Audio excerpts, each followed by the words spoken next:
இருந்தாங்களா ஒருத்தன் ஏன் ஒருத்தன் பி. பாலைவனத்துல 2 பேரும் போறாங்க. சாப்பாடு கொண்டு வந்தியா? கொண்டு வந்திருக்கேன். எடு சாப்பிடுவோம். எடுத்து 2 பேரும் டப்பாவை பிரிக்கும் போது ஒருத்தர் வந்துட்டார். எந்த பக்கமாப்பா வரீங்க? நாங்கள் வடக்கால ஒரு, நான் தெக்கால இப்போதான்ப்பா வரேன், ரொம்ப பசிக்குதுப்பா, சாப்பாடு இருக்குதே கொடுக்குறீங்களான்னு கேட்டேன்.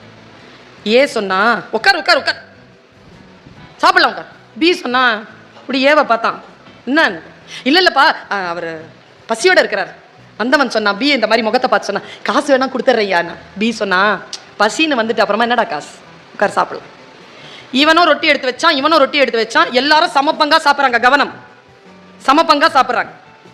சாப்பிட்டு தூங்கிட்டாங்க 3 பேரும். தூங்கினதுக்கு அப்புறமா எழுந்திருச்சு பார்க்கறான். சாப்பிட்ட பணக்காரனை காணோம், போயிட்டாங்க. சாப்பிட்ட கோப்பை இருக்குல்ல, அதுக்குள்ள 8 தங்க காசை வச்சான். கணக்கு தொடங்குது, ஜாகிரதை. 8 தங்க காசை வச்சான்.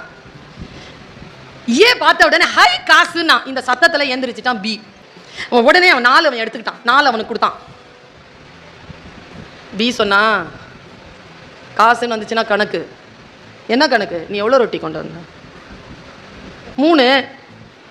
அப்போ நீ 3 எடுத்துக்கோ, நான் 5 ரொட்டி கொண்டு வந்தேன், எனக்கு 5. இப்போ சொல்லுங்க, 3 5 4 4? 5 3 நாளும் பரிசு கிடையாது, 4 4 நாளும் பரிசு கிடையாது. எல்லாம் நியாய கணக்கு, நீதி கணக்குன்னு ஒன்று இருக்குது.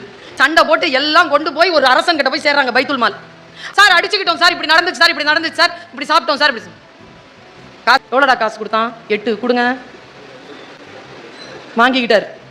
வாங்கி வச்சுக்கிட்டு 3 ரொட்டிக்காரனை கூப்பிட்டான். இந்தா வெளில போய் தான் திறந்து பார்க்கணும், இங்க வா, நீ வா. கையில் அவன் கையில் 5 ரொட்டிக்காரன் கையில் காசு கொடுத்தான். 2 பேரும் வெளியில போயிட்டாங்க. வெளியில போயிட்டு 2 பேரும் ஓலத்தோட உள்ள வர்றாங்க. ஒருத்தன் கோபத்தில் வரதான், ஒருத்தன் சந்தோஷத்தில் வரதான். 3 ரொட்டிக்காரன் கையில் ₹1 இருக்கு, நீதி கணக்கு. 5 ரொட்டிக்காரங்கிட்ட 7 காசு இருக்கு. அவன் சந்தோஷத்துல என்ன சாமி இவ்வளவு கொடுத்துட்டீங்கன்றான். அவனாவது 3 கொடுக்குறேன், உங்ககிட்ட வந்துட்டு நான் ஒத்த காசை வாங்கிட்டு போறேனேங்கிறான். அவன் கணக்கு சொல்லு கணக்கு சொல்லு நட கணக்கு சொல்றாரு. இப்ப சொல்லுங்க, 3 5 சேர்த்தா எவ்வளவு? டக்குன்னு சொல்லணும், டைம் இல்ல. 8. ஒரு ரொட்டியில 3 துண்டு, ஆளுக்கு ஒண்ணு சாப்பிட்றாங்க.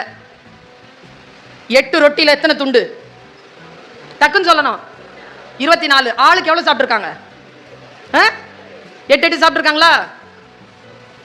5 ரொட்டிக்காரன் 3 பிரிங்க, எவ்வளவு? 15. எவ்வளவு சாப்பிட்டுருக்கான்? 8. எவ்வளவு கொடுத்துருக்கான்? 7. அதனால அவனுக்கு 7 காசு. இவன் 3 ரொட்டிக்காரன் பிரிச்சா எவ்வளவு? 9. இவன் எவ்வளவு சாப்பிட்டுருக்கான்? 8 சாப்பிட்டுருக்கான். எவ்வளவு கொடுத்துருக்கான்? அதனால அவனுக்கு 1. வெளியில இருந்து பார்த்தா நியாயம் வேறு வேறாக தெரியும், ஆனால் உள்நுழைந்து பார்த்தால் நீதி என்பது வேறாக தெரியும்.